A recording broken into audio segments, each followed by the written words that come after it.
If you've been on the Mississippi River, you may have noticed these structures, but not known what they are. They are called Wingdikes. These are rock structures extending from the riverbank out onto the river channel. But what is their purpose? An SIU geology professor says 13,000 Wingdikes in the Mississippi system serve as a navigation tool. They're put in to facilitate navigation. Plain and simple, that's the main purpose is to make the channel deeper for the boat traffic. He says the Mississippi River is very well trafficked, especially from the Gulf all the way to St. Louis. Even though these structures make for better travel, scientists say more Wingdikes equals more flooding. Well, this stretch of the Mississippi River from St. Louis down to Cairo has experienced a lot of flooding over the years. 1973 was the flood of record, and they had the worst flood ever again in 1993. In between, there was in the 80s, 95 was almost as bad, and then down here, the worst flood ever happened this year in 2011. Pinter says where Wingdikes have been built, river levels have raised up not by inches, but by 10 to 15 feet in the worst areas. Researchers in southern Illinois are not the only ones pointing to Wingdikes. Sahun Hong is a reporter from the Korean Broadcasting Service. He is working on a documentary that focuses on flood planning in South Korea. The Korean government is almost finished with the 2-year, $22 billion project called the Four Rivers Project.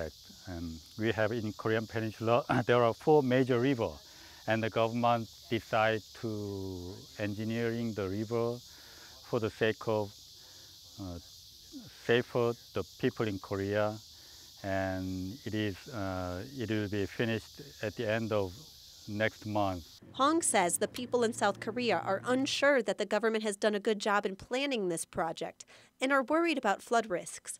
Expert in Korea has told me that Wingdikes in the United States has the perfect case which will happen in the future in Korea. So you better go to the United States and you better learn and you better see and you better cover up what has happened and what is the debate thing around the Mississippi River. The structures they are building in South Korea, Hong says, are shaped differently, but the function is the same. But he says the major difference between the Mississippi system and that of South Korea is the amount of Wingdikes.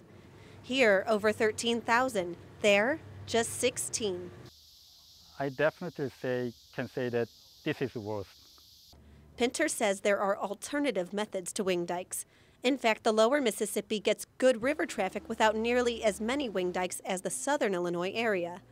The scientific community is pretty much in agreement that all the data points to these Wingdikes as being the dominant cause. Soon enough, scientists will find out whether their research will make a difference on the building of Wingdikes in this area.